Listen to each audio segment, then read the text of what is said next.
Friends, my name is Ram Punyani and I offer my MET greetings to you all. Today I am going to talk about a very important initiative by Basirat Media Group. As you are aware, this media group through Milli Basirat through last 10 years has been trying to discuss the issues related to the society. Now this effort is very important as media is a fourth pillar of democracy, and it is through the questioning media, the media which raises the issues of people, that democracy becomes strong. Now the next step we are initiating, this media group is initiating is the effort called Desh Ki Baat. This Desh Ki Baat is going to be about the issues which ordinary people of the society face, which need urgent solution for betterment of the condition of the people. Similarly, there will be something like Chinta, and this Chinta Pe Charcha will be again about not a trivial superficial approach to social issues, but a deeper thinking about issues of the people. I'm sure you all are looking forward to such platforms. I'm sure you will patronize this effort and make it more popular to strengthen the fourth pillar of democracy, that is media. Thank you very much.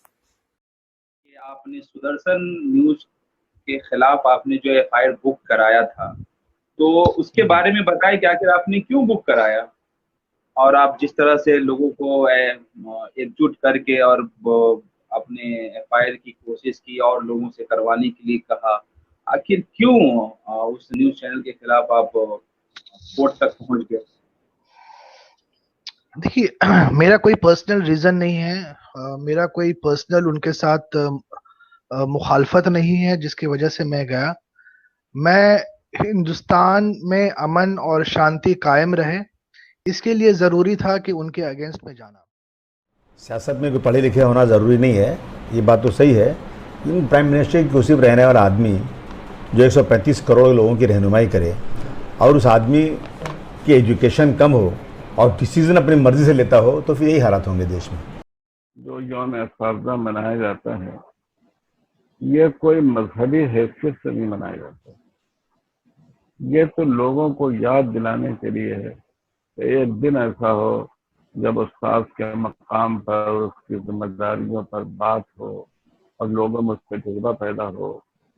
जैसे हमारा मुल्क तो 365 दिनों के लिए आज़ाद है, लेकिन हम 15 अगस्त को यौम आज़ादी मनाते हैं। हमारे मुल्क में दस्तूर नाफिज है, लेकिन हम 26 जनवरी को यौम जमहूरिया मनाते हैं। ये इसलिए होता है कि लोग उसकी तरफ मुतवज्जे हैं।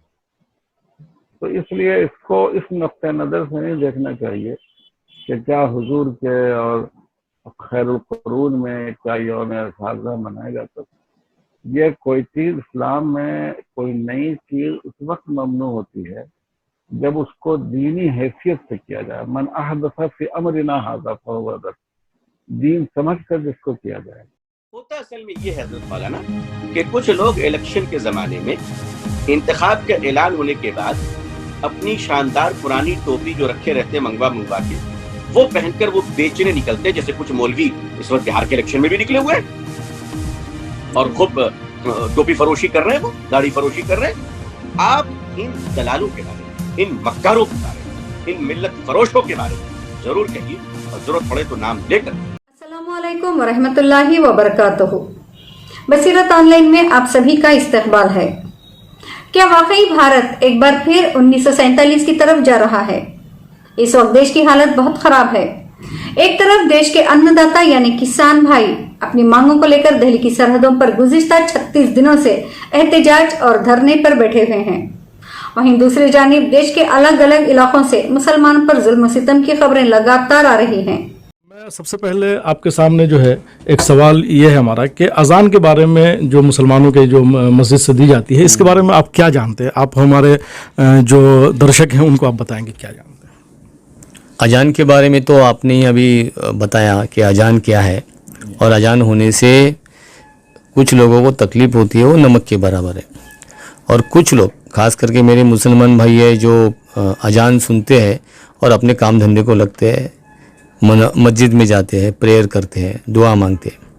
अभी अजान ऐसी जो एक धर्म की एक भावना है, अजान जब भी सुनते हैं तो अजान की आवाज़ में इतनी मिठास रहती है, वो मिठास सुनकर लगते है कि ये अजान है, ये कितने घंटे में वापस चलेगी और कितने घंटे के बाद हम लोग सुनेंगे, ऐसा हमेशा लगता है।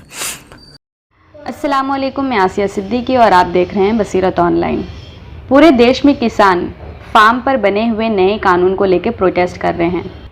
किसान सड़कों पर उतर आए हैं और प्रोटेस्ट कर रहे हैं क्योंकि यहाँ तीनों कानून सिर्फ कॉरपोरेट सेक्टर्स को कवर कर रहे हैं। यहाँ किसानों को एम्पावर करने के बारे में कोई नहीं सोच रहा। हमारे इंडिया में जो जय जवान और जय किसान का नारा है वो काफ़ी खोखला हो चुका है और हमारे किसानों को भी आउटर एलिमेंट्स प्रूव करने की हर तरह की कोशिश की जा रही है।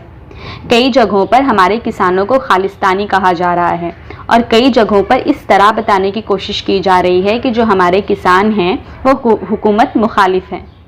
हमारे किसानों के साथ जो पुलिस का रवैया है वो काफ़ी बर्बरियत वाला है। खुद हमले करके जो CA/NRC के प्रोटेस्ट कर रहे थे उस पर हमले करके, इस सारे सबूत हमारे पास मौजूद है। हमारे ऑफिस ने इस तरह की बहुत सारी कंप्लेंट्स करा रखी हैं। पुलिस उसमें FIR नहीं कर रही, लेकिन कोर्ट के जरिए से उनके ऊपर सबके ऊपर FIR होंगी और हमारे ही ऑफिस की कवाइशों से करीब इन्हीं केसेस में RSS के 20 से भी ज्यादा अफराद अरेस्ट हो चुके हैं, RSS के ऑफिसर्स, ऑफिस बियरर्स।